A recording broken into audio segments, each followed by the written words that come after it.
let's just get started and then take that as one of the first things to discuss. Are you able to see the screen?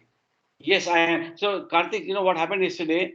The Uh-huh. seventh got hidden. Maybe it was Baba's wish. Read, Ashok, read, yeah. Ashok, read now. How to love God. Yeah. Jai Baba. Jai Baba. Avatar Meher Baba ki Jai. To love God in the most practical way is to love our fellow beings. If we feel for others in the same way as we feel for our own dear ones, we love God. 1. If instead of seeing faults in others, we look within ourselves, we are loving God. 2. If instead of robbing others to help ourselves, we rob ourselves to help others, we are loving God. 3. If we suffer in the suffering of others and feel happy in the happiness of others, we are loving God. 4. If instead of worrying over our own misfortunes, we think of ourselves more fortunate than many, many others, we are loving God. 5. If we endure our lot with patience and contentment, accepting it as His will, we are loving God. 6. If we understand and feel that the greatest action of devotion and worship to God is not to hurt or harm any of His beings, we are loving God. 7. To love God as He ought to be loved, we must live for God and die for God, knowing that the goal of all life is to love God and to find Himself as our own self. Avatar Meher Baba ki Jai. Avatar Meher Baba ki Jai. Thank you, Ashok. So I think let's pick up where you asked that question before we broke up, right? I mean, before we started at 7:30. So I've also been thinking on What page, Karthik? What page? Well, I've not started yet. 307. We finished part one of reincarnation, but I'll get to that in a minute. We have many things to cover before that. And if Ravi is on, he's supposed to tell us more. Yeah. Anyway, so first thing, Ashok's point, right, which I've also been thinking since Kama's reaction yesterday. So Ashok's point is around, and I'll rephrase the question or comment, and please confirm, Ashok. Ashok said, hey, the avatar has come and he gives a push to many things, among which technology is one. An example that we could see as an analogy is the alphabet board. The alphabet board that Baba used initially today is on every hand, in every person's finger, and it has evolved in multiple ways. But then it's there, right? In the same way, Ashok and me are very vested in this. Okay, so I'll speak for him. So he says the blockchain is also something that's going to be transformational potential, and maybe it's the avatar's work. Let me. Is that a good way to put your comment, Ashok? Is that what you wanted to ask? Yeah, definitely. And Okay. I also wanted to add, if I can, just one. Sure. Go ahead. And that is that there is some connection between even the duality and the reality, although they are two different worlds. Because what is happening in duality also has a connect with reality, is what I could get, or what I could of or got inspired. Because ultimately we also will transform from the seventh plane, sixth plane to seventh plane, and seventh plane onwards, upwards for some of the few. And so there is in this process of evolution and then thereafter the involution, there is a connect, is what I feel, is my query or my hypothesis to research. Thank you. Sure. Perfect. So I will just react to the first part, not the connection between reality and duality. And I think I totally agree with Kama, though I was ambivalent and in fact on your side of the fence till yesterday. After Kama pointed it out, technology is one little bloody thing. It's not really as significant as the avatar's work, right? So even blockchain is in the hands of the human being, and he may use it for good, bad, whatever. That's not the avatar's lookout. And he's not here to do anything like that. So it's, I think the analogy that Kama said yesterday hit hard. Electricity, nuclear bomb, right? So the greatest innovation science has seen has not always been put to the best use. That was a revelation. Thank you, Kama. So though I am an evangelist and I'll continue to be excited about blockchain, I know where I stand in the larger scheme of things. Okay, so that's my reaction on the reality linked to duality. Any comments? Anybody else?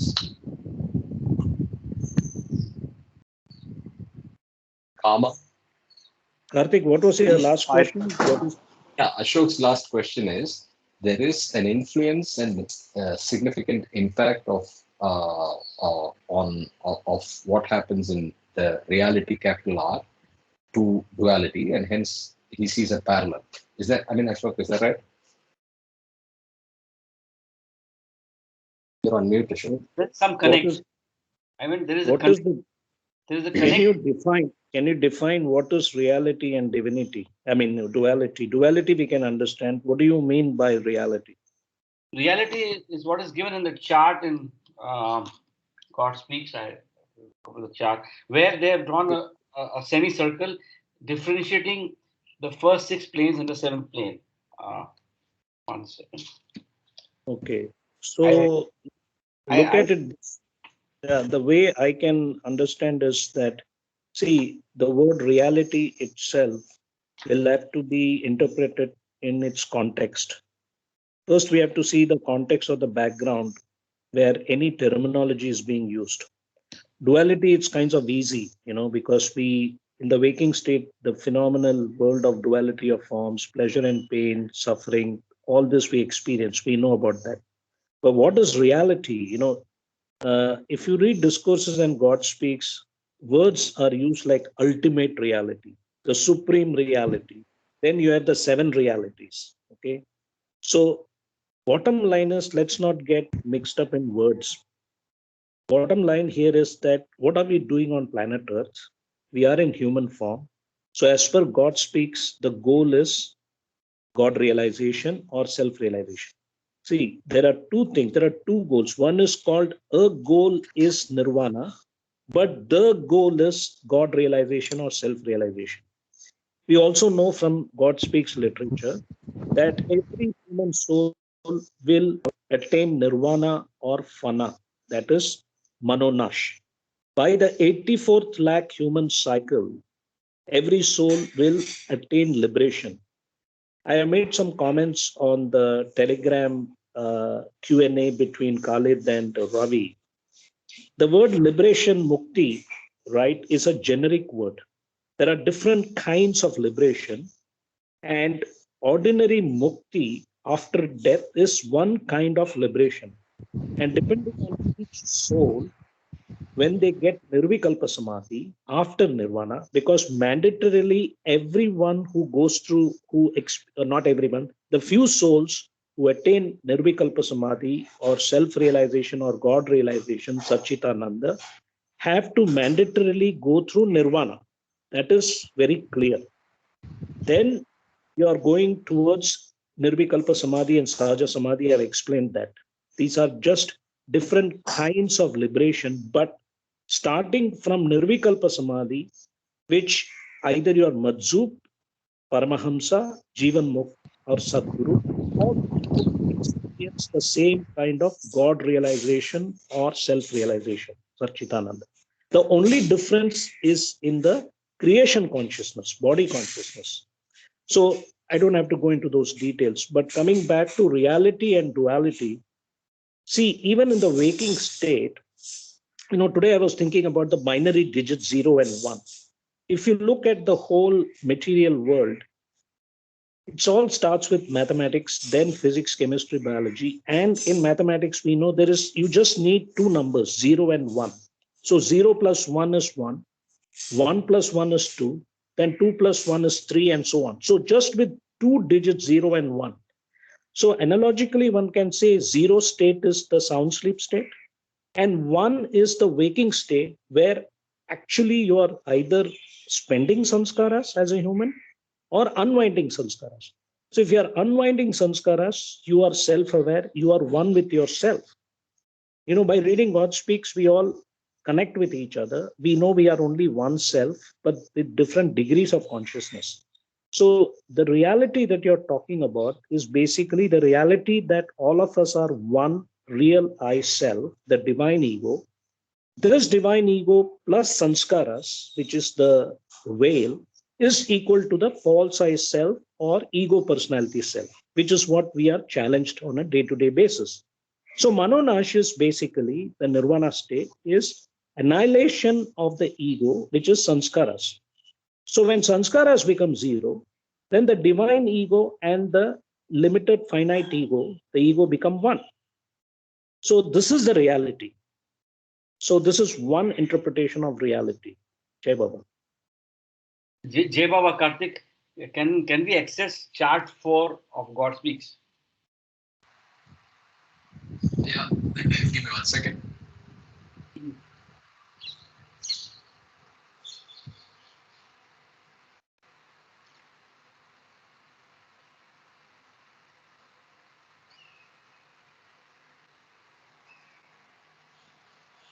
Page 115. Thank you.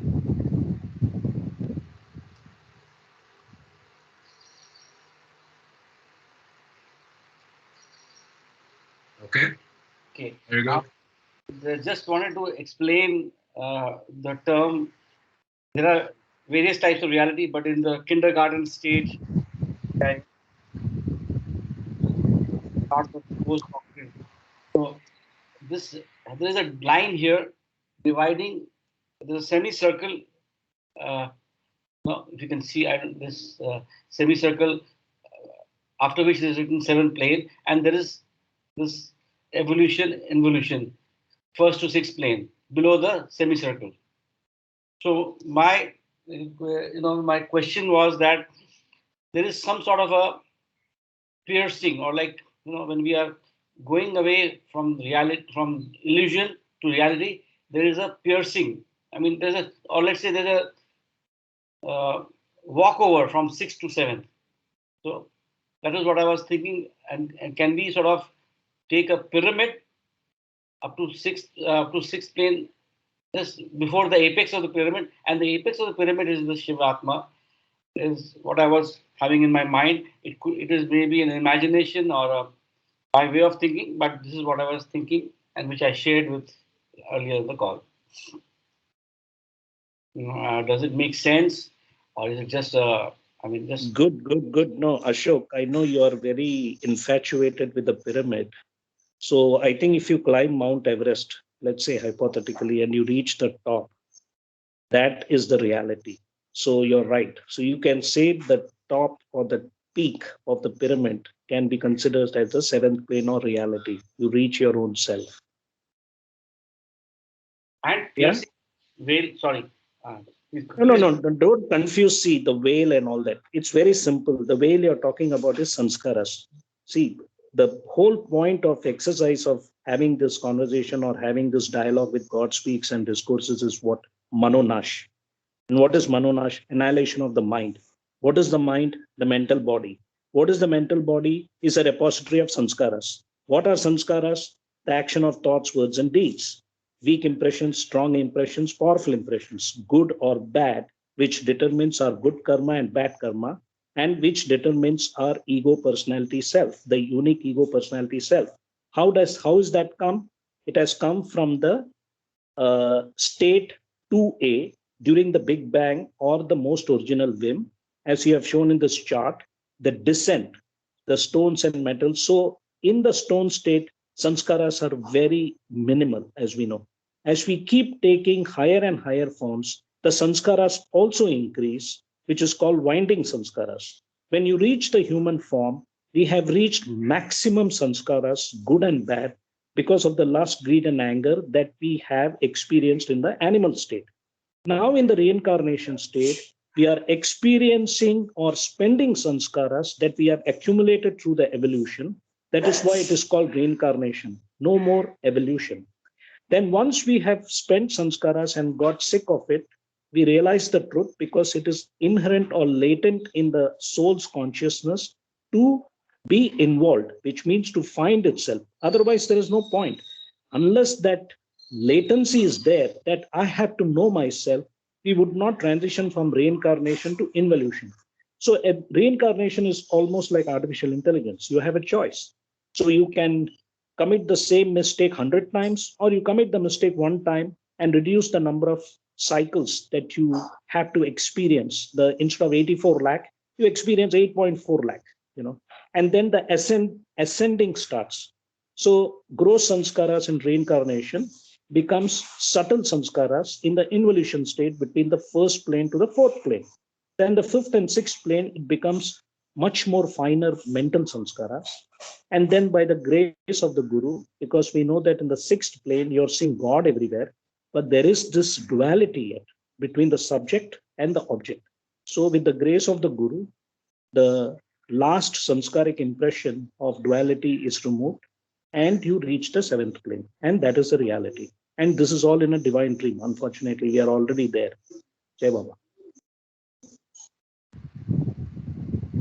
Yeah, Baba, I think we'll not take more time with the Yeah. I agree. I think we can take the discussion offline, and I think if you have more on that, please come back to Kama or the group with something written up so that we can take it forward. Having said that, before we continue reading, I just wanted to spend a few minutes closing out on Khalid's question on the group. And of course, Ravi, I think, is not on. Yeah, he's not on. He was supposed to also research on death and sanskaras after death, so he's not on. So maybe if he comes on with that next week, we'll talk about it. Khalid and Kama's already reacted both on the chat as well as in the response a few minutes back. Khalid, are you comfortable? Do you want any more clarity before we start reading? Oh, is he on? Yeah, he's there. Khalid, bye.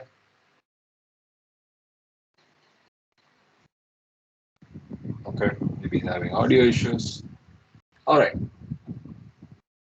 Let me continue then. So we're starting from part 2, Hell and Heaven. The physical page is 307. Okay. Let's get started. Reincarnation and Karma, part 2, Hell and Heaven. Avatar Meher Baba Ki Jai. Subjectivity of life after death. After death, there is no consciousness of the gross world for the ordinary soul, since such consciousness is directly dependent on the physical body. Though the consciousness of the gross world is thus lost, the impressions of the experiences of the gross world are retained in the mental body, and they continue to express themselves through the semi-subtle world. During the interval between the death and the next incarnation, the consciousness of the soul is turned toward these impressions, resulting in a vivification of impressions and the revival of corresponding experiences. However, this soul does not become aware of the subtle environment. It is wrapped up in complete subjectivity and absorbed in living through the revived impressions. Hell and Heaven states, in life after death, the experiences of pain and pleasure become much more intense than they were in earthly life. These subjective states of intensified suffering and joy are called hell and heaven. Hell and heaven are states of mind. They should not be looked upon as being places.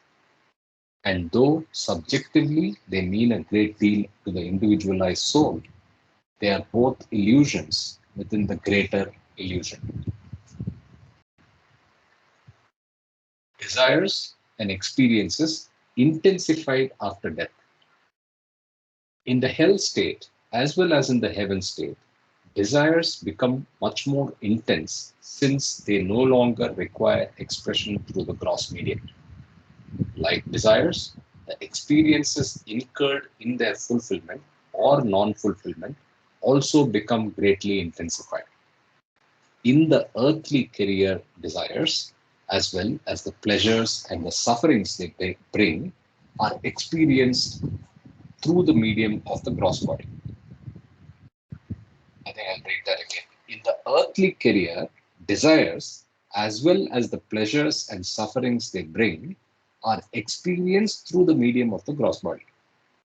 The soul is, of course, actually using its higher bodies at the same time, but in the earthly career, its consciousness is bound up with the gross body. Therefore, the processes of consciousness have to pass through an additional wave that lessens their force, liveliness, and intensity. Just as rays of light are dimmed when they are required to pass through a thick glass. During habitation in the body, desires and experiences suffer a deterioration in intensity, but when that habitation is given up, they undergo a relative increase of intensity. Yeah, there is no barrier of physically being able to do those desires. So it's only mind is there. So like we have desires, but we are constrained by the physically being able to do them, So when it is only mind, then it is free for all and it's very intense. No barriers. Yeah. Jai Baba, Karthik, I have a question. Yeah. So, before your question, I hope this also puts to rest your comment of yesterday, where you said that the impressions and desires, samskaras, are actually weakened. So it's not weakened. So even yesterday, I wanted to point that out to you. Right? I hope you read back on Listen Humanity. Yes. And refer again. So there is no weakening by the dropping of the gross body. Anyway, to your question now. Actually, yeah, I will use that because there's some mention about it in Listen Humanity, and maybe it's a different context altogether. So maybe yes, sure. So okay. The question here is that could somebody explain semi-subtle? In the first paragraph, there's a mention of the word semi-subtle. Good question. That it means the astral body. That is another way of expressing semi-subtle world. Between the gross body and the subtle body, between the gross world and the subtle world. If you look at the last supplement in God Speaks, I think it would be a good idea to read that part. There is a reference to astral body. Yes, I think you should read that if possible. And I just wanted to mention that actually the mental body is only a repository. What is experienced is through the astral body or the semi-subtle body after death. So that is the difference. And of course, this particular 2 paragraphs which we read, the gross body becomes a barrier in terms of the intensity of the experience. That is why it says they undergo a relative increase of intensity. There is a deterioration in intensity when you're in the gross body. But when you're using the astral body or the semi-subtle body, the intensity increases. As you keep going further and further, the sensitiveness becomes higher and higher, the degrees.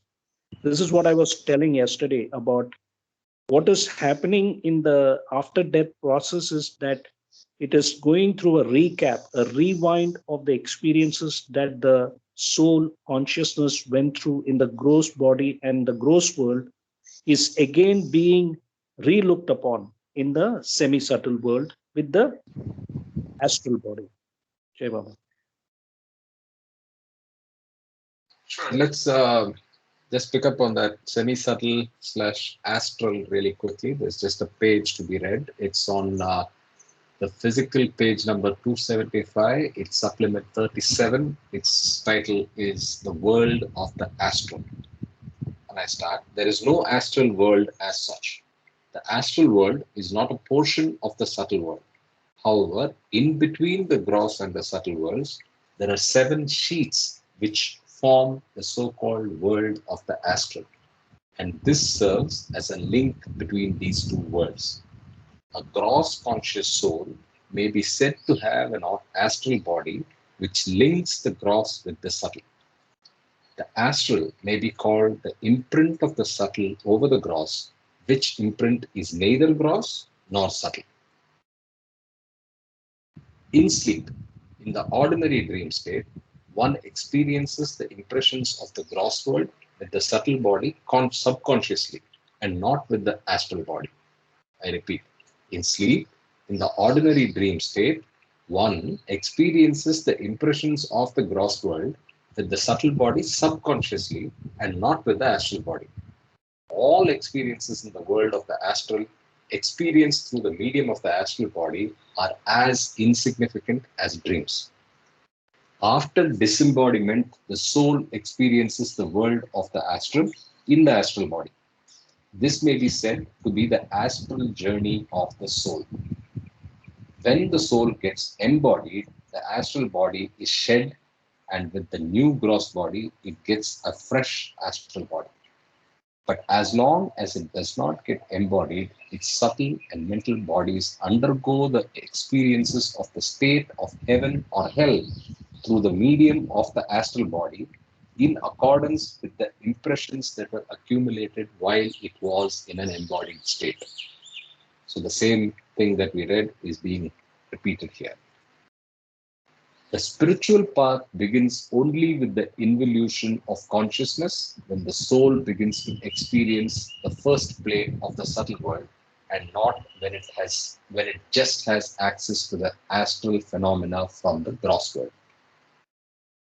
At the stage when the soul experiences fully the first plane of the subtle world, the astral sheet that linked the subtle with the gross is snapped for good. I would like to make 2 points here. Sure. The last sentence of this previous paragraph to the last, if you can read that once again.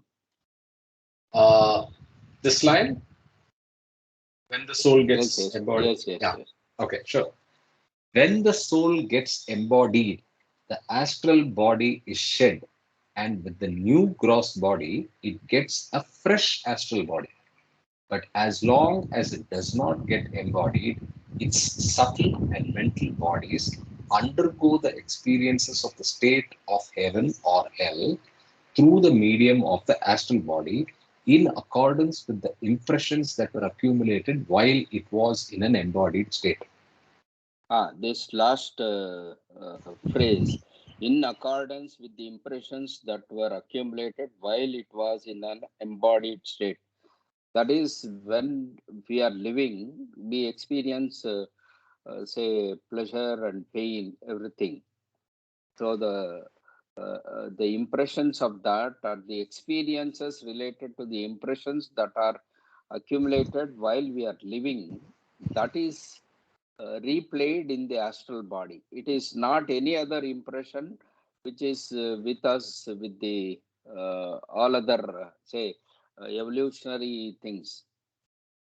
So this is only the replay of the actual play happened in the living state body. That's why it is those who have done lot of good, they will experience heaven.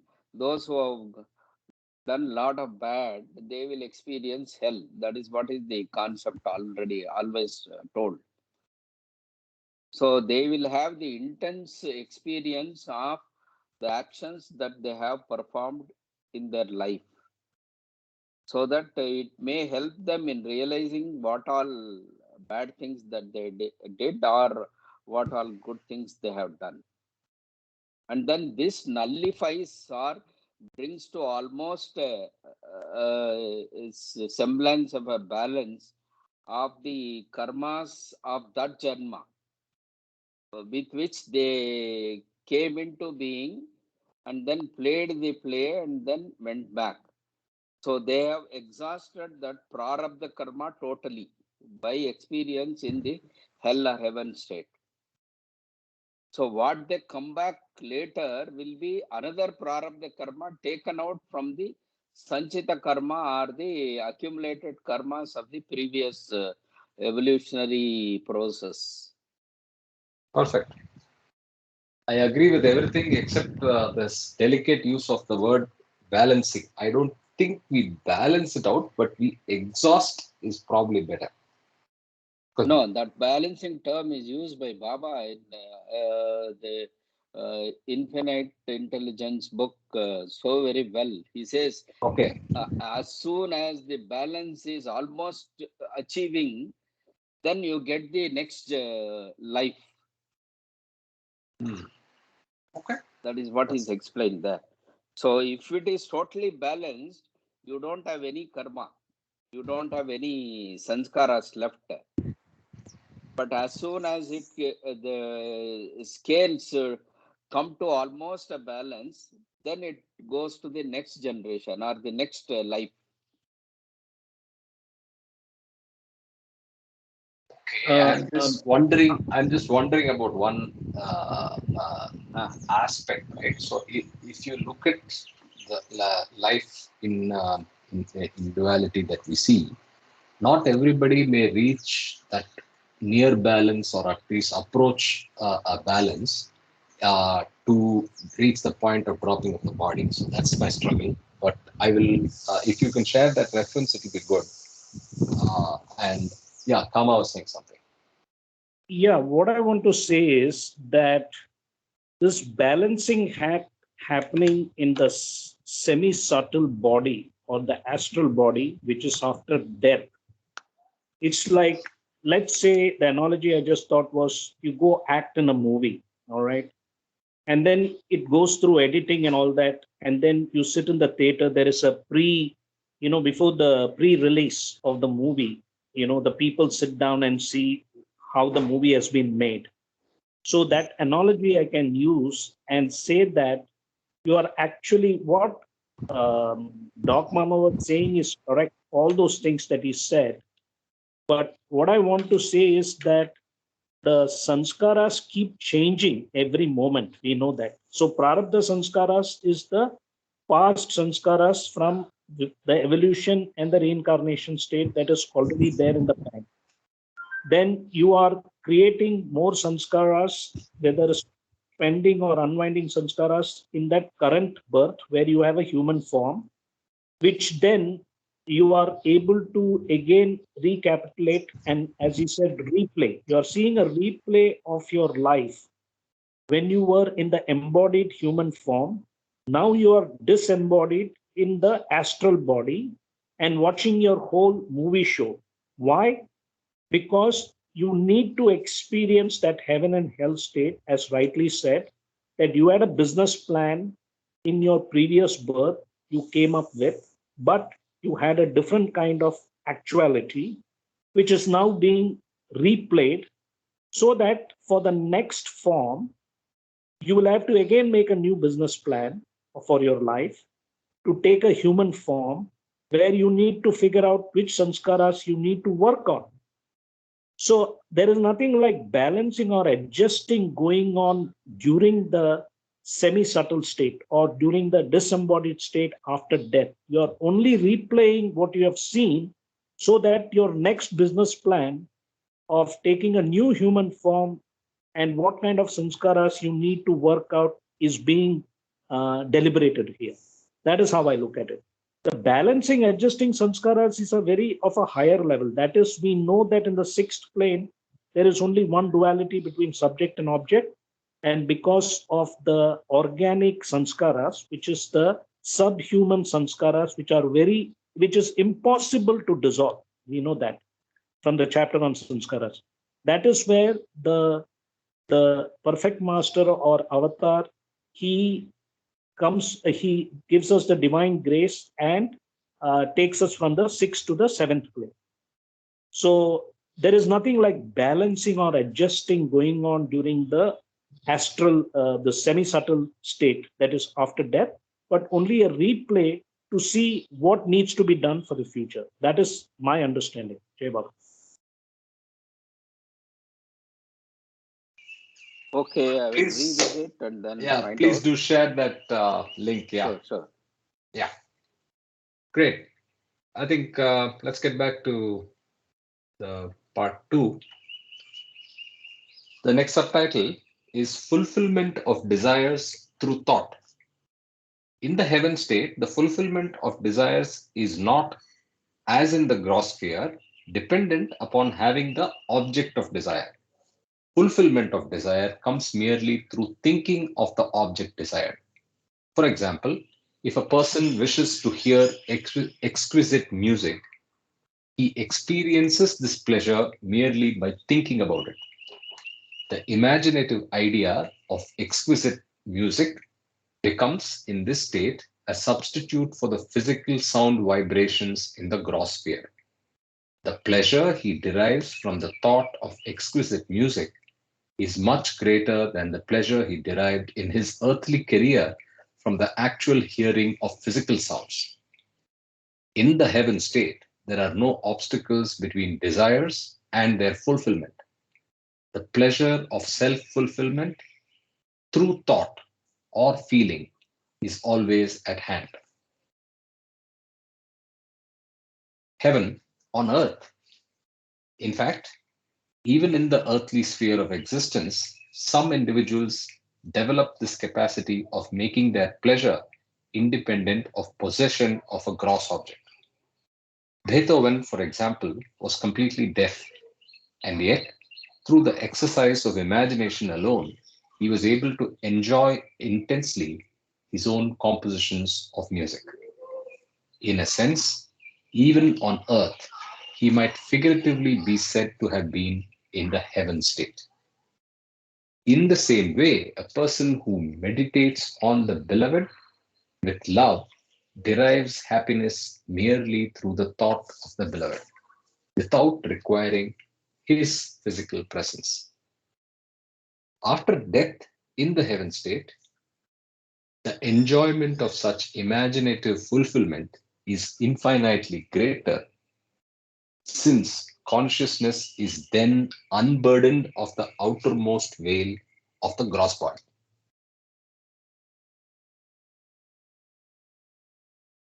Coarser desires contribute to hell state. Some desires have a direct relation to the possession and assimilation of gross objects through the gross body. The coarser desires, such as lust, gluttony, or the craving for alcohol or drugs, are of this type. These desires are specifically earthly because they are possessive and they involve an element of clinging to the physical object. In these desires, there is not only a preponderance of sensations derived from contact with the object, but also of those sensations that constitute the response of the body itself. These coarser desires contribute to the hell state. Difference between coarser and finer desires.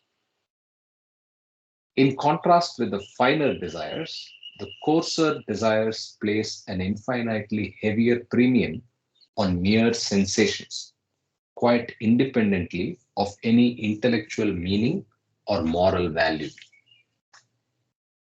In the finer desires, such as the desire for music, there is, of course, an element of wanting sense contact with the physical sounds. But these sounds become important not so much in their own right as in their capacity to express beauty. In the same way, a desire to hear discourses has a hold upon the mind, not so much because of the sensations of sound, but because of the intellectual meaning and emotional appeal they convey.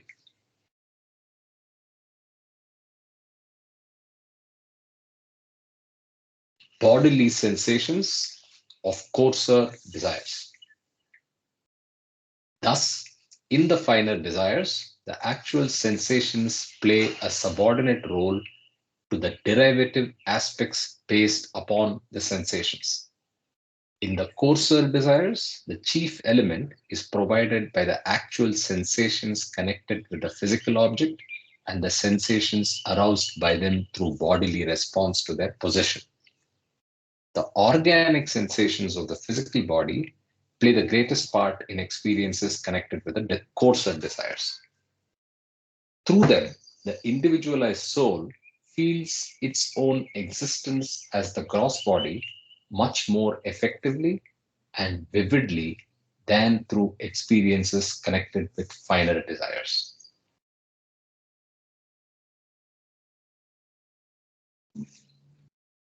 Sufferings of hell and pleasures of heaven. Almost the entire significance of experiences brought about by the fulfillment or non-fulfillment of coarser desires, is constituted by the bodily sensations themselves. Therefore, they can rarely yield the full experience of fulfillment achieved through the finer desires merely by the exercise of thought and imagination. It is characteristic of the coarser desires to insist on the possession and assimilation of the gross objects themselves. Any imaginative idea of the gross objects merely serves the purpose of accentuating the urge to reach out to them. Since the gross objects of the coarser desires are not available in the semi-subtle world, these desires are mostly productive of an intensified experience of the suffering of non-fulfillment.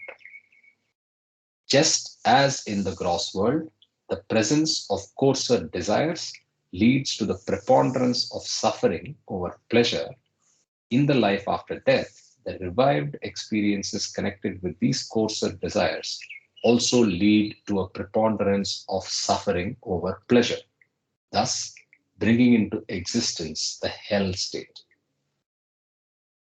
Similarly, in the life after death, the revived experiences connected with the finer desires lead to a preponderance of pleasure over suffering, thus bringing into existence the heaven state.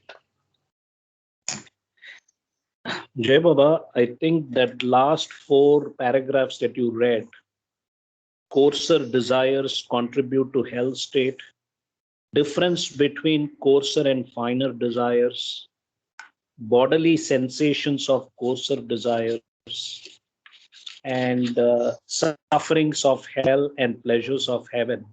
So I think just that line that you read,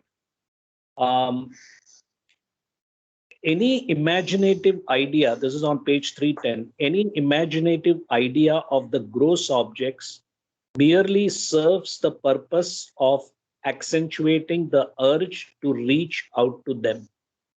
Since the gross objects of the coarser desires are not available in the semi-subtle world, these desires are mostly productive of an intensified experience of the suffering of non-fulfillment. So it's very interesting where Baba has shown us how in our day-to-day life we fluctuate between coarser desires of the five senses, let's say touch, taste, sound, smell, sight. So taste food, you need a gross object. You actually need the food in front of you to, taste it. Similarly, the touch part, having this physical feeling of, you embrace somebody or you embrace your loved one, that physical touch is so important, right? But do we call it coarser? No, it depends on the context, how you look at it. And the other part is sound. It is more of a finer aspect because, of course, you need to have the instrument to play it, but you can also imagine the sound. We know how we hum music. You don't have to really listen to the actual song, but you can sing in the bathroom on your own. So that is an interesting differentiation here between what is a coarser desire, what is a finer desire, and even smell. Of course, you need to actually smell the rose to experience that, but sometimes you can always imagine the smell, right?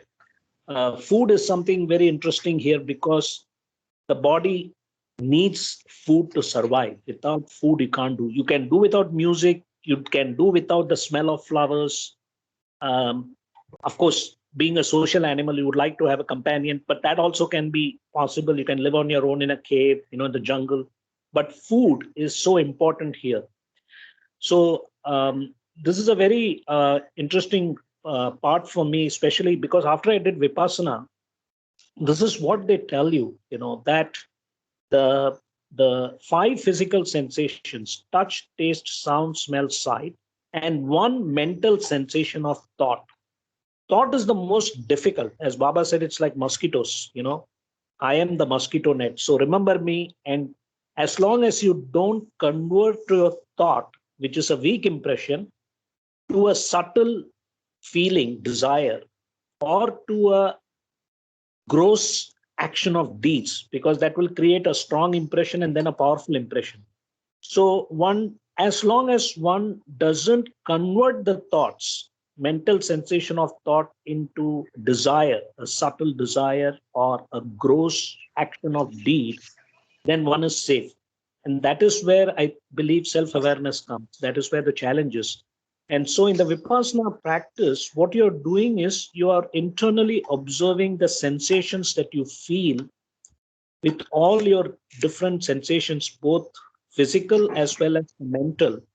And that is where you actually experience the concept of sanskaras. How does it affect you directly or indirectly in your daily experience? Jai Baba.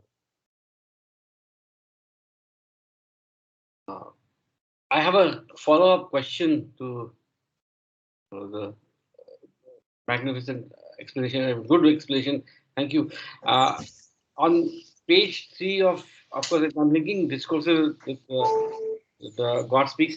So on page 3, in the gross experience of the gross sphere, they mention seeing, hearing, smelling, eating, sleeping, and clearing the bowels and urinating. So my question is, why is touch not mentioned here? Or is it that there are some of the things, such as means it is broad or it is exhaustive?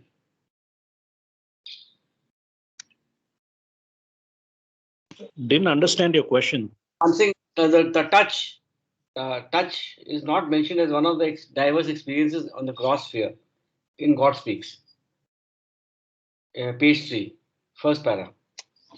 Did you say there was feeling there?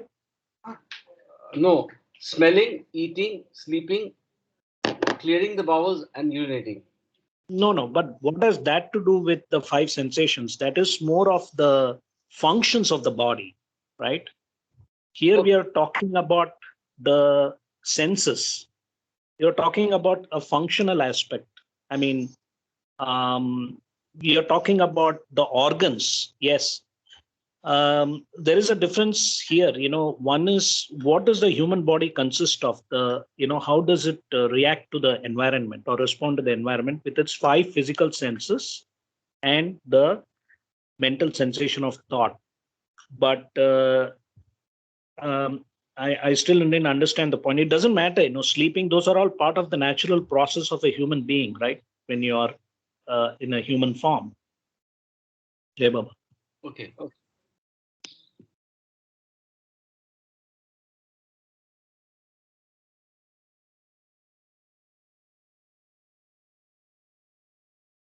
Okay, so let's go to the next subtitle.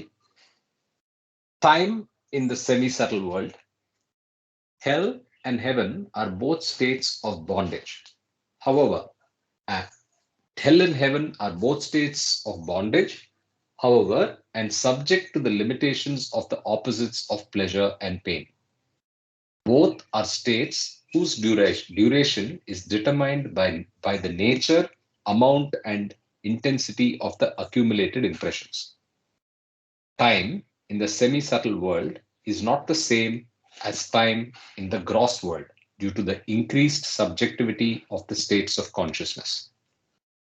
Though time in the semi-subtle world is thus incommensurable with time in the gross world, it is strictly determined by the impressions accumulated in the gross world.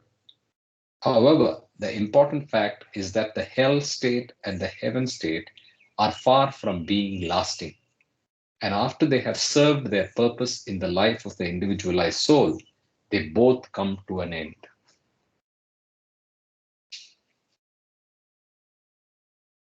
Vivification of impressions.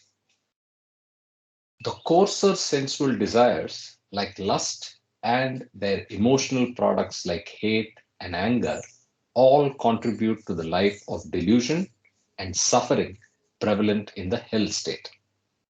The finer desires, like idealistic aspirations, aesthetic and scientific interests, goodwill towards neighbors and others, and their emotional products like personal love or feeling, contribute to the life of enlightenment and pleasure prevalent in the heaven state.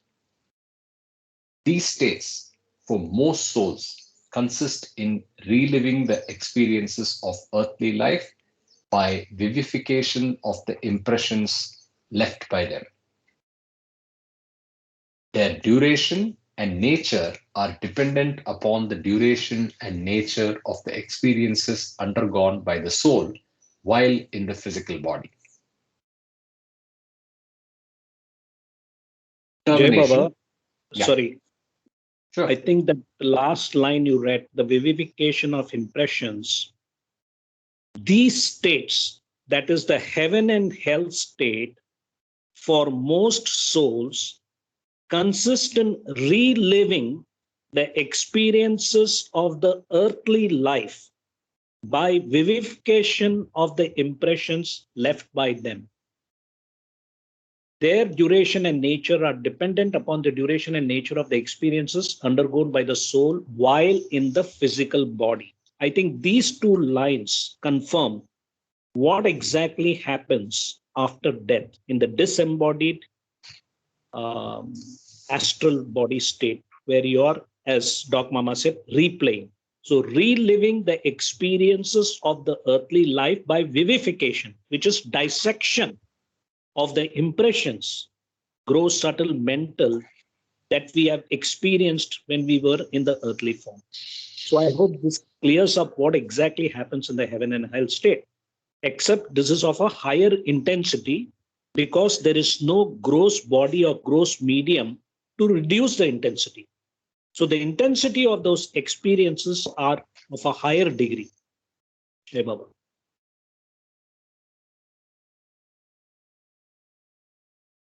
Yeah. So I'll continue.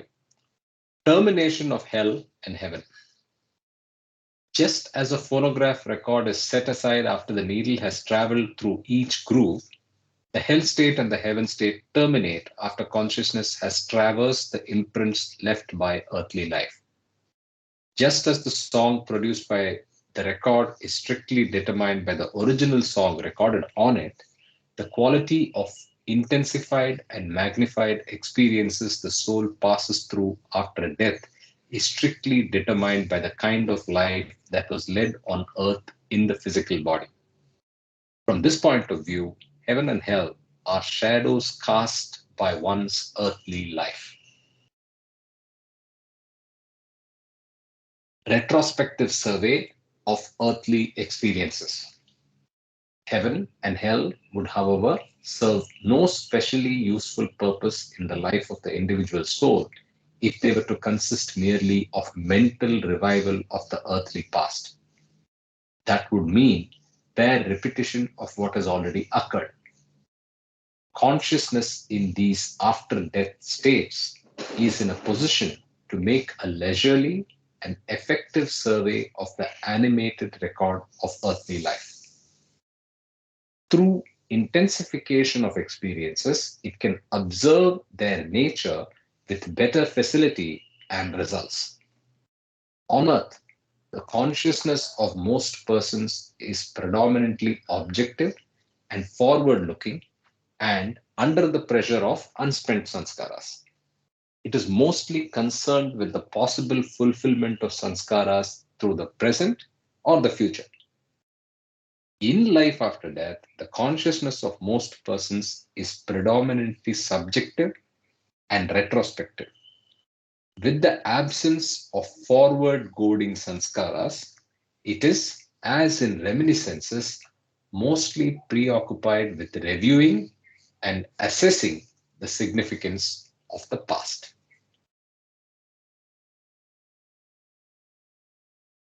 Analogy of cinema. The fret and fury of immediate responses to the changing situations of earthly life is replaced in life after death by a more leisurely mood, freed from the urgency of immediately needed actions. All the experiences of the earthly career are now available for reflection in a form more vivid than is possible through memory in earthly life. The shots of earthly life have all been taken on the cinematic film of the mind, and it is now time to study the original earthly life through the magnified projections of the filmed record on the screen of subjectivized consciousness.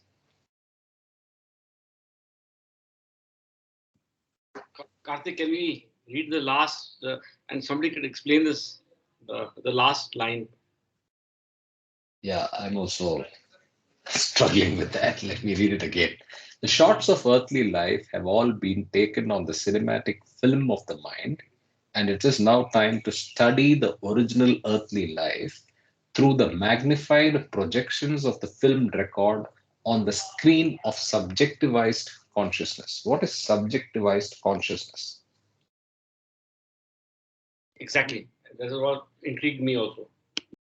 Jai Baba, Subject-wise is in the previous paragraph, it said Opposite. in life after death, the consciousness of most persons is predominantly subjective and retrospective. Whereas on earth, the consciousness of most persons is predominantly objective and forward looking and under the pressure of unspent sanskaras. So this analogy that is using, the screen of subjectivized consciousness, so you're, I mean, it's a tough term to define, even I'm struggling with it. But what is clearly out here is the analogy of the movie screen. The movie that you're making is given. Like imagine you're going for a movie and shooting every day, which is what we are. This is the reality, is like we are in a soap opera right now, waking up, we put on this uniform and we are doing this session as part of a reality show or what I call as a soap opera. But this needs to be reviewed. Like, for example, at the end of the day, people who keep diaries look at their whole day and say, like, what did I do right today and where did I go wrong? One kind of introspection, contemplation, introspection, reflection. That is one way, that Baba has described in meditation. Now, the other analogy we read earlier was about the phonograph record. That's a beautiful analogy because first time when you record a song, it actually gets engrooved in the record, the phonograph record. And then after that, you play it. And that is what he says, that the hell and heaven state terminate after consciousness has traversed the imprints left by earthly life. So the imprints left by earthly life is when you are in the embodied form before death, going through experiences, spending sanskaras or unwinding sanskaras, you are creating your own phonographic record, which is now being replayed after death in the astral world with your astral body. So same analogy is used about the movie. So you are actually watching your own movie for the second time because you didn't have time to observe your movie because we don't know what happened in our birth. We don't happen during all the 7 stages. We have forgotten that. We don't have time. So after death, as it rightly says, that the fret and fury of immediate responses to the changing situations of earthly life is replaced in life after death by a more leisurely mood, freed from the urgency of immediately needed actions. I think this is a great statement for people to say, oh, I don't have any time to do anything. Like, okay, good, wait till you die. After that, you will have all the time to look at yourself, Jai Baba. in summary, while we are living and then playing out the sanskaras, we are action oriented, we are outward, we are doing. We never reflect back on what is propelling us to do things or what is the outcome of what we have done. So that aspect, that is why it is known as subjective. This aspect is experienced in the astral world for the soul to learn a lesson of what that it did in the say physical world, and then what it could have done in a different way, and all that learning process may happen in the astral world. And I have one question here. When we are living, we are a complex mixture of bad and good. So, but in the astral world, either we are in the hell or the heaven. How do we explain this?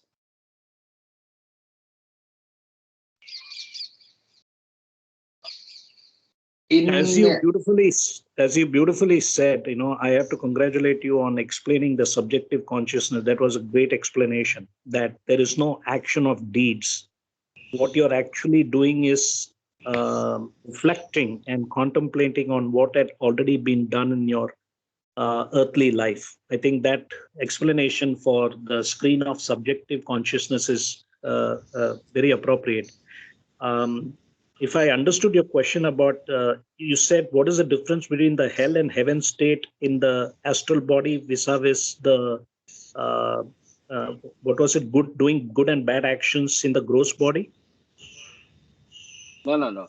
Say, with the life that we have, we do so many good things and also so many bad things. It is always a mixture.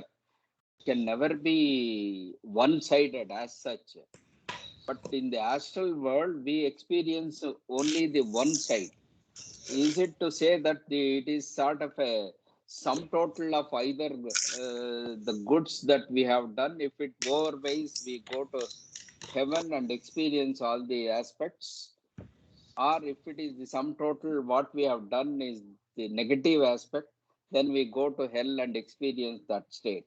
Because we are always a mixture. Any person has both the qualities, all the different shades of sanskaras he goes through.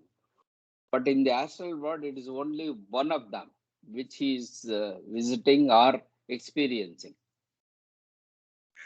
Mamaji, where did we see that it's only one? Maybe yes? I didn't get you. I said, did we read anywhere that it's only one, heaven or hell for the soul? Maybe exactly. I think yes. there's no reference. No, I believe that, see, I think it's very simple.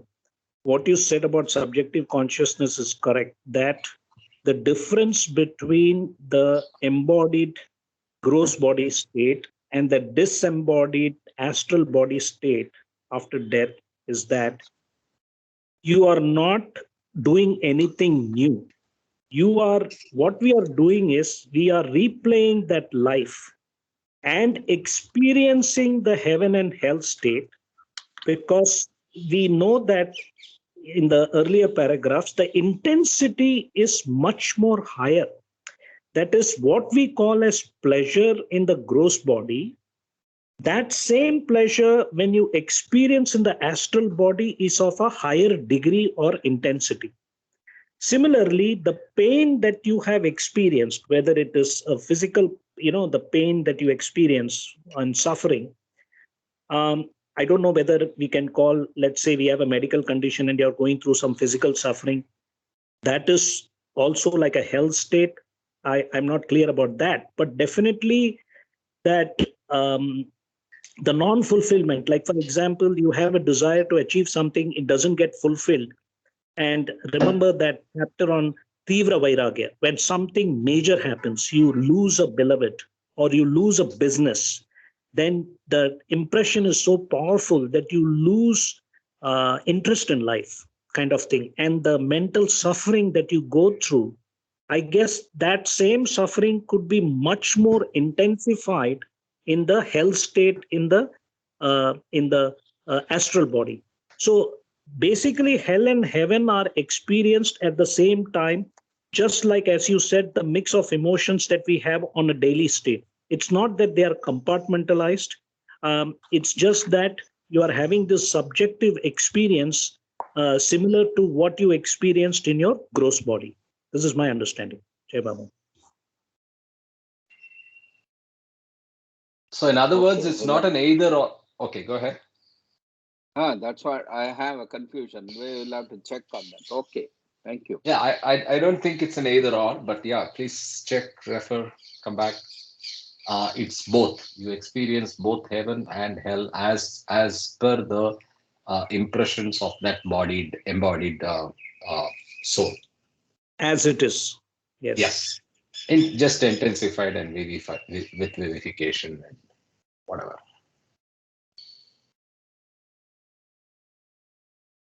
Okay, I'll continue. Assimilation of earthly experiences. Thus, the hell state and the heaven state become instrumental in the assimilation of experiences acquired in the earthly phase, and the individualized soul can start its next incarnation in a physical body with all the advantages of digested experience.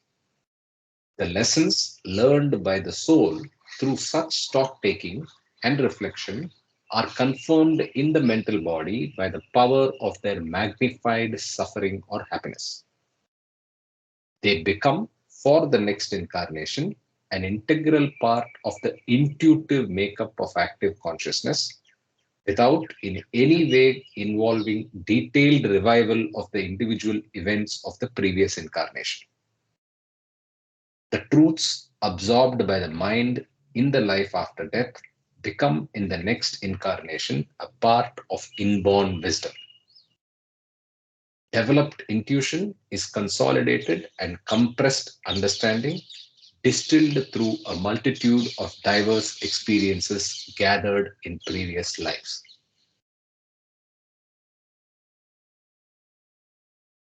Heaven and hell and release of wisdom. Different souls start with different degrees of intuitive wisdom as their initial capital for the experiments and adventures of their earthly careers. This intuition may seem to have been the product of past experiences, thus adding to the equipment of the psyche, but it is more truly an unfoldment of what was already latent in the individualized soul.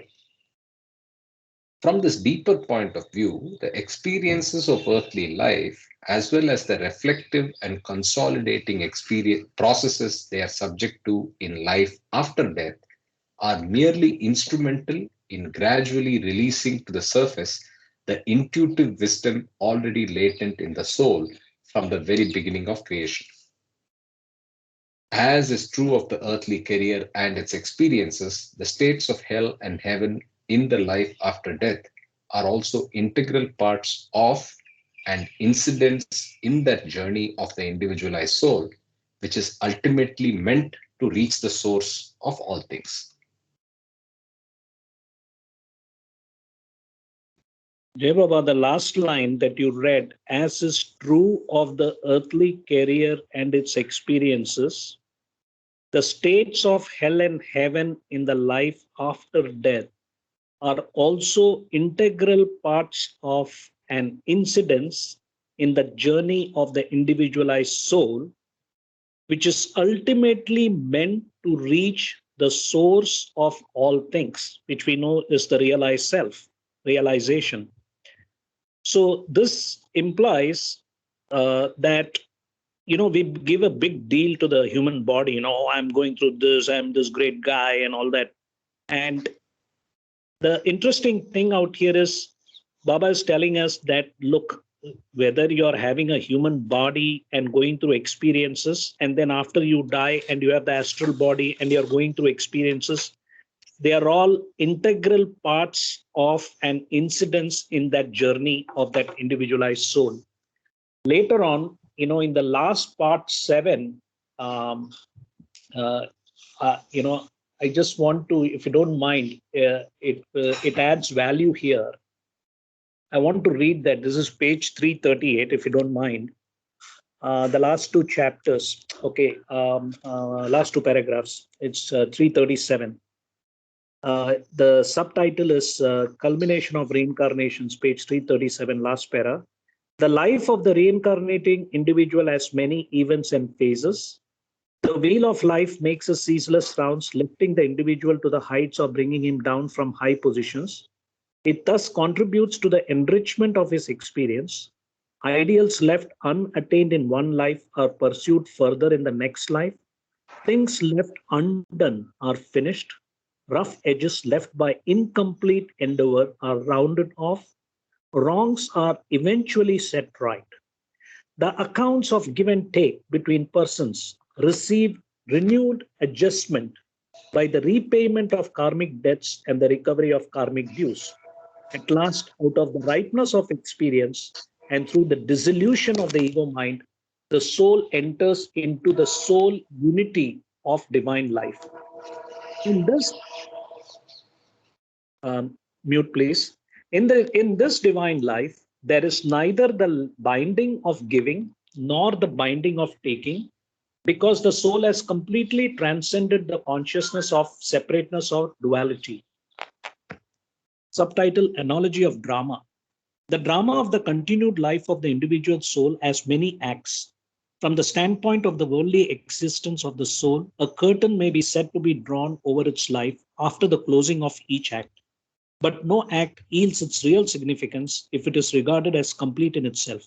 It has to be viewed from its wider context as being a link between the acts already performed and the acts still to come. Its meaning is entwined with the theme of the whole drama of which it is a part. The end of the act is not the end of the progressive theme. The actors disappear from the stage of earth only to reappear again in new capacities and new contexts. The actors are so engrossed in their respective roles that they treat them as the be-all and end-all of all existence. For the major part of their continued lives, running into innumerable incarnations, they are unconscious of the closely guarded truth that the author of the drama, in his imaginative production, himself became all the actors and played the game of hide and seek in order to come into full and conscious possession of his own creative infinity. Infinity has to go through the illusion of finitehood to know itself as infinity, and the author has to play the parts of all of the actors to know himself as the author of this greatest detective story worked out through the cycles of creation. So my point here was the analogy of the drama, where he talks about the different parts in the whole drama. There are many acts. So this kind of correlated to the last para that you read about heaven and hell and the release of wisdom. You know, how we as actors go through this whole replay after death and come up with new game plan and so on. Jai Baba.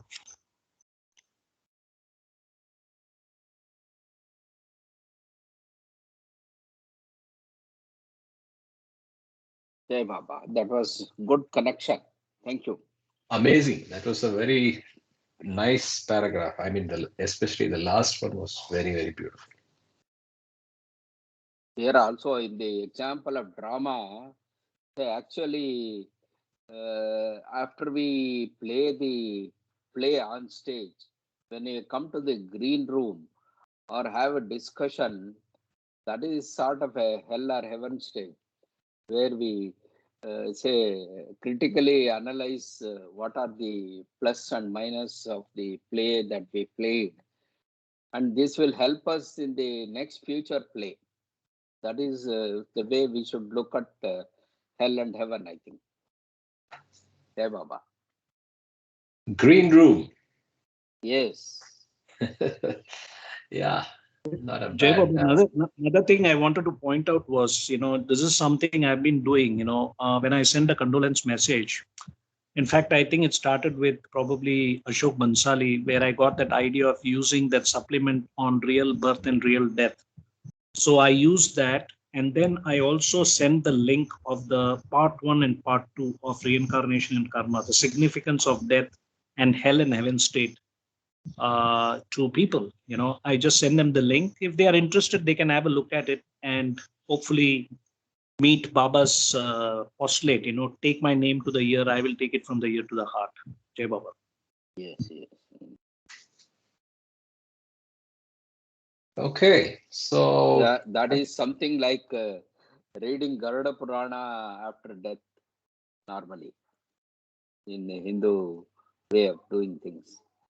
oh, do they actually Maybe do it that? I have gives. not heard of that. Do Yes, they do yes, that? Okay, they do that. Actually, they are supposed to read through or hear from a person who is conversant with it and all that. interesting. But I have not read. I don't have the clarity of what is told there. And what is projected generally is that all the negatives are shown very vividly in that. I am not sure Yeah. of that. Okay, so I think we are a bit late to start another chapter, so I'll pause here. Let me ask a question since we Sure, have go time. ahead. Yeah. Assimilation of earthly experiences 312. Please go to that page. Yeah. Yeah. I wanted some more commentary on intuitive wisdom.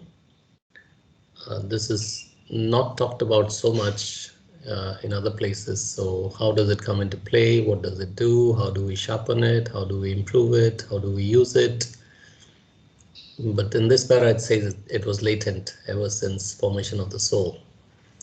So this seems to have a very important play based on this para in our journey, intuitive wisdom. So anybody, please elaborate on it. I think human capability is at the level of intellect. So only very few go beyond that into the level of other levels of revelation, inspiration, revelation, intuition. These are the three stages told beyond intellect. So that is not. It is not a capability of an ordinary human being. Only those who do all these exercises and go through in the spiritual path, they get this inkling now and then in life. So maybe this is sharpened very well in the states of heaven and hell. When you actually rewind and see properly what you have done, what you should have done, what you should not have done, all that analysis, when we do that, these capabilities increase. And maybe in the number of janmas that we go through, this proper workout of these things happen. So the later generations or later birth that we take, we have an acute capability of going through these levels of beyond reasoning, that is beyond intellect. That is what referred to here, I think. So the development of intuition happens through this recapitulation process in the heaven and hell. I think that is the most positive aspect of heaven and hell in the larger canvas of number of generations or number of births and death cycles that we go through. The purpose of that is to say discard all the negativity and then live up to the ideals, and then being a god, say experience godhood and become god. That is the process. We are god ourselves, but we are not able to understand that. So to go through that, this process is very well charted out in reincarnation and involution, I think. Jai Baba. Jai Baba. Thank you, Mamaji. Jai Baba, can I just ask a question? Does intuitive intelligence and intuitive wisdom mean the same? No, I didn't get the question. Intuitive thinking and Intuitive intelligence and intuitive wisdom. I've heard this term intuitive intelligence somewhere. doesn't strike anything to me. Maybe Kama, you have any idea on that? Yeah, I think it's Any almost the minutes? same. It's almost the same because semantics, wisdom, intelligence, infinite intelligence. There is intellect and there is intelligence. They are very different. So definitely intuitive intelligence and intuitive wisdom are almost the same, according to my understanding. And also to answer what Sunil was asking about intuition, because of lack of time, I would love to have read some parts, but discourses in the index page on intuition, there are a couple of references in different chapters. So that is one thing you can actually look into. You can read those different pages on intuition. And of course, like the control F, you can do on both God Speaks and discourses. But Right. what comes to my mind is one is, as Baba said, man has gone from the age of animal instinct when we were cavemen to the age of analytical reasoning mind, which is now the industrial revolution and the loss of matter starting from 500 AD when loss of matter were scientifically and empirically explored. And now we are in the age of intuition. So Baba has come in and actually taking mankind from transforming or transmuting from analytical reasoning mind to the age of intuition. That is why everybody has a smartphone in hand. Everybody has the information, data, and knowledge that they need to know. So there is no excuse for saying, hey, I don't know, it's all there available. But how you use it, because that is all theory, whatever we read, are we putting that into practice? So, as Doc Mama said, when we go through different incarnations during the astral form, you are actually replaying whatever was the actual business plan, whatever was what you formulated first before you were born, what you actually did, and then that is being replayed, and again you take another form, as you will read later, that everything that we every time we take a new human form, it is to work on our sanskaras. Why are we working on sanskaras? Because we need to dissolve it to zero to attain the only goal of life, which is God realization. And on the other side, we read about intuition when we read the chapter on meditation. It says the sadhana of knowledge, it's page 267, 61. The sadhana of knowledge or jnana remains incomplete unless the aspirant exercises constant discrimination and unveils his highest intuitions. Realization of God comes to the aspirant who uses discrimination as well as his intuitions about true and lasting values. Infinite knowledge is latent in everyone, but it has to be unveiled. The way to increase knowledge is to put into practice that bit of spiritual wisdom a person may already happen to have. The teachings that have come to humanity through the masters of wisdom and the inborn sense of values that the aspirant brings with him shed sufficient light upon the next step the aspirant has to take. The difficult thing is to act upon the knowledge he has. One of the best methods of adding to one's own spiritual wisdom is to make use of the knowledge one already has. If the sadhana of knowledge is to be fruitful, it must be implemented at every step by due emphasis on action, action of deeds. Everyday life must be guided by discrimination and inspired by the highest intuitions. So, Karma Yoga or the Yoga of Action consists in acting according to the best intuitions of the heart without fear or hesitation. So I think that this is one explanation for what is this intuition. It is already latent actually in every being. What is lacking is the awakening of it because of our sanskaras, which obstructs that. So by going through all these different reincarnations and even going through many different encounters in our current life, we can increase our intuition. And one of the things is why we are reading discourses is it helps us to awaken that kind of intuition. Yeah. So in summary, it is about the balancing of heart and mind, which is the intuitive heart and the analytical reasoning mind. As Baba said, both needs to be balanced when you are in the human form, but heart intuition always is of a higher degree than the analytical mind. Jai Baba. Jai Baba, thank you. Thanks, Kama. Very beautifully explained. So my understanding is the hell and heaven states are basically to sharpen your intuitive makeup. That's what's explained here. And in the next para, it says different souls start with different degrees of intuitive wisdom as their initial capital. So this is our capital. Intuition is our capital in every janma for the experiments and adventures of the earthly careers. So in our earthly career, intuition is our weapon against all the propulsive forces of sanskaras, whichever ways. And I think you explained many times Vivek and Vairagya and blah, blah. So that comes through your intuition, I guess, and knowledge, of course.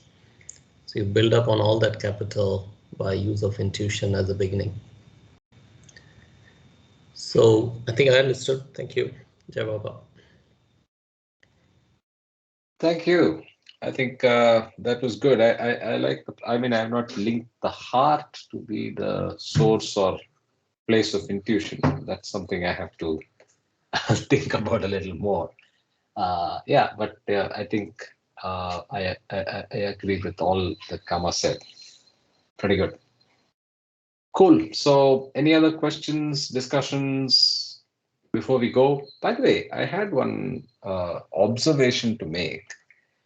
In the whole of this ebook, I don't know about the physical book, all the references to toward, the word toward, right, is never expressed as towards. It's always toward. And I think that's grammatically wrong. I struggle with that every time that word comes. I don't know if anybody else has observed this, right? Towards singular is, I don't know what it means grammatically, but then it's always singular in discourses, which I don't know why it is like that. But that's just a minor thing. Anyway, so anything else? Or we wrap up? I thought intuition always flows only from the heart.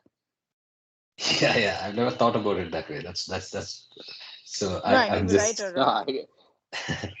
no, I've never thought about it like that because I've assumed intuition to be something related to beyond intelligence and stuff. So, but you're right. The home of intuition should be the heart.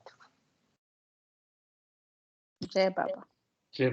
I think if I may add, the scope of intuition is more developed or better in women as compared to men. I think somewhere it's mentioned also, somewhere I don't know where, but it is mentioned. Yeah. yes, you are Indeed. coming to silent Namita. Yeah, where is she? Yes, Is she even? No, Camera she's listening. on. She's listening. you want cameras on?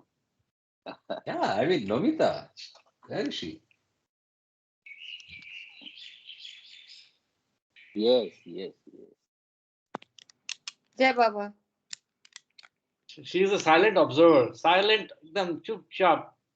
No, because intuition is our domain. Agreed.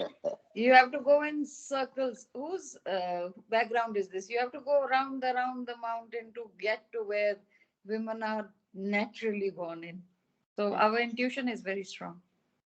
Yes, that's why you go round and round by the bus also.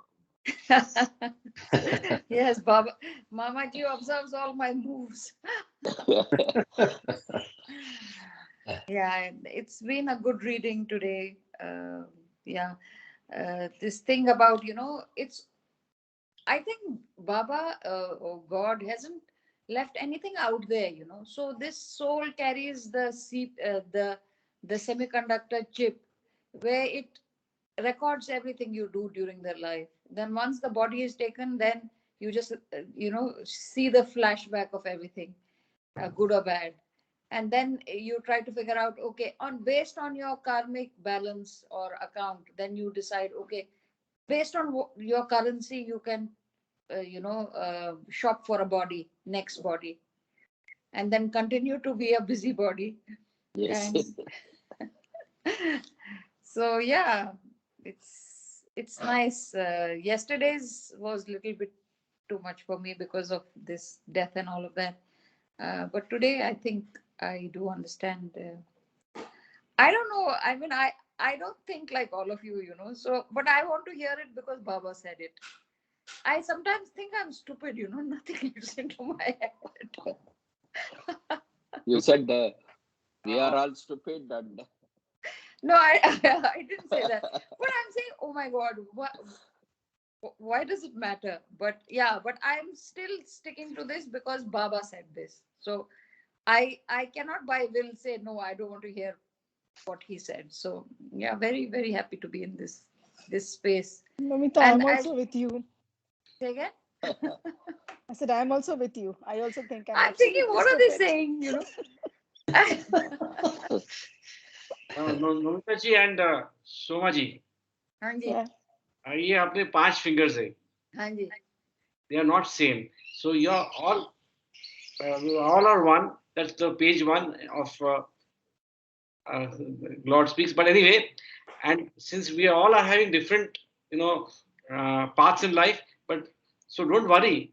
You are the bhakti yoga person. So Yeah, that no, we are not worried about us. We are worried about you.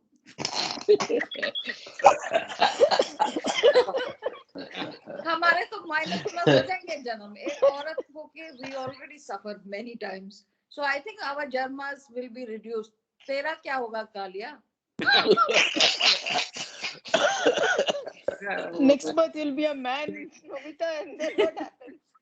तो पूरा सुनील आपने तो आपके साथ में 7 जन्म Janmas का will बंधन किया multiply. है. Sunil has done 7 जन्म का बंधन with you. So you Oh my God! I think this is the 7th. that is exactly what my wife also says. Ashok gave up. I gave up long time ago. Okay, I take your advice. And Karthik is looking like a saint here. Yeah. Big dark. We have to search for somebody who will say this is the first. 6 more to go. He is That will be a fight. Baba Karthik Dev. Baba Karthik Dev. Yeah. Karthik Dev. But he is the boss. He's brought all of us together. The beats on single string. The big Yeah. boss is Baba. Big, yeah. But the beats on single string is you. That is, I came in because of him. Jai Baba. Jai Baba. So happy Sunday, everybody. Happy Thank you. Sunday, Thank you, everybody. thank Have a you. great May these time. words lead to more intuition for all you guys. And today also happens this day. So all the